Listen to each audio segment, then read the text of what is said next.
What's up, y'all? Welcome to the Limitless Parent Blueprint. I'm your host, Dillan Foss. Welcome back for another episode. Today, we're talking about the only warm up you need. Okay. It is very common that people do not know what to do for a warm up. They just skip it altogether. It's completely paralysis by overanalysis. You don't need a new program. You don't need to stop working out to get out of pain. And you don't need to do nothing at all before your workout or after your workout. But you do need a system in place to decide what to do, how to do it, and what's the goal? There are a few simple things that you want to outline: mobility, stability, and blood flow, right? You want to prepare the body, the joints, the brain, the whole system as a whole, the whole body, position yourself to be optimized throughout the workout. So most warm-ups end up being a random, group of stretches, static stretching, which is way outdated, maybe light cardio, which doesn't attack any joint mobility. Even worse, it's just like a 400-meter run around the block, which just completely starts to break down the joints before you've even loosened them up. And it's also like band fluff. So there's no intent, there's no structure, there's no carryover, and that ends up being a problem.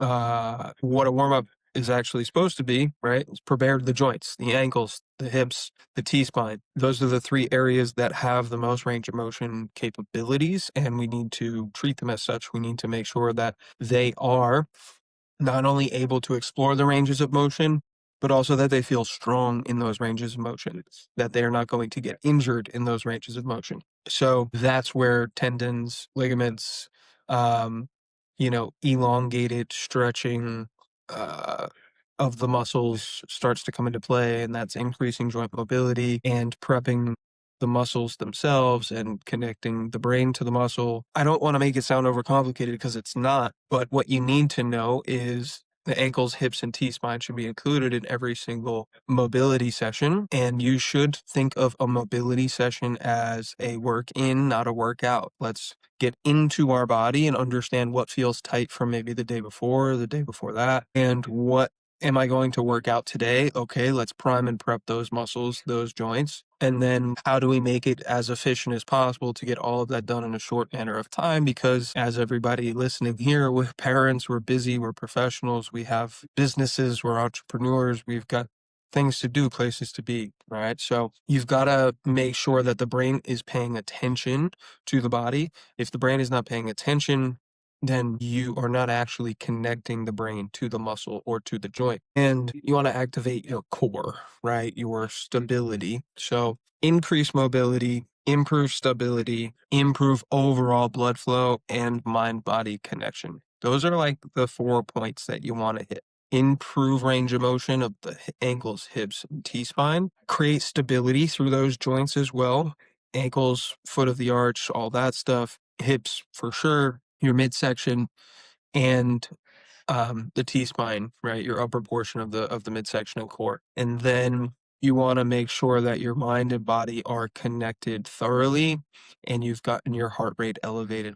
You accomplish those 4 things in a workout, and if you can do that in a very efficient way with maybe 5 exercises that tackle all of those things, now you've started to develop a system. So back to mobility, the ankles, things like leaning calf raises, even ATG, anterior tib raises, even lunge type positions where you're focusing on increasing ankle range of motion. The hips, hip cars and hip circles and airplanes, pigeon to half kneeling stretch, half kneeling hip flexor stretches, pigeons. What we don't want to do is do body weight exercises or shorter cardio bursts and think that those are innately just prepping us. If we're going to do, 5K run, well, doing a 500-meter run isn't a warm up. If you're going to do squats and deadlifts that day, doing body weight squats is not just, that's not a sufficient warm up. Okay. Just doing a body weight version. If you're going to bench press, just starting with push-ups is not the way to go. And then the T-spine, open up the shoulders, the neck, things like scapular push-ups, things like scapular pull-ups, skin the cats, open the book, quadruped thoracic rotations. There's an endless amount. By the way, if you're listening and you're wondering how to attack all of this, in the Limitless Theory app, if you are on the foundation, lifestyle, or blueprint membership, it does not matter. You have access to an entire library of exercise videos, and you can search by tags: shoulders, mobility, hips, T-spine, ankles, ankle mobility, ankle rehab. All of these things are searchable. It is not perfect, so I encourage you to search for it and then provide feedback for me. I can go in and update things as need be. It's by no means perfect, but it is far easier for you to get a grasp on that stuff when you realize you can search it. And in all of our programs, those mobility exercise choices are specific to what you are doing that day and overall how it translates to the program. So, yeah, take advantage. And if you're interested in learning more about that, just go to thelimitlesstheory.com/blueprint and you can apply to hop on a free call with me and we can talk about what works best for you. Anyways, ankles, hips, T-spine. Stability. You want to build stability, stabilization. Everyone says, I need to work on my balance. Balance is a product of stability. And stability is whether or not those muscles that control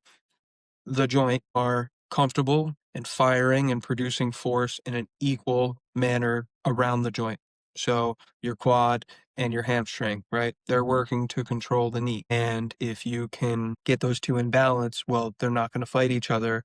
They're going to be applying equal pressure from opposite sides, and that's going to create stability. So that is mind-body connection, right? And the big thing you want to make sure that you have control over is your spine. So this is where bird dogs, dead bugs, cable chops, I'm not a massive fan of Palloff presses, but there's versions of it that are good. Even lateral walk in a Palloff press position, or a dynamic vertical chop in a Palloff press position. Just a standing Palloff press is pretty useless to some degree, but you want to challenge your brain and challenge your body, challenge your balance, but really we're talking about stability. Move slower, not faster. Make sure that the things that need to be talking to each other are talking to each other. And just focus on movement efficiency. I'd rather you do 6 good reps than like 12 rush ones where you're talking and you're not really thinking through it. Work into your body. Work into your body during mobility so that you can work out and really express power and force and strength during the workout. Second to that, yeah, just movement efficiency.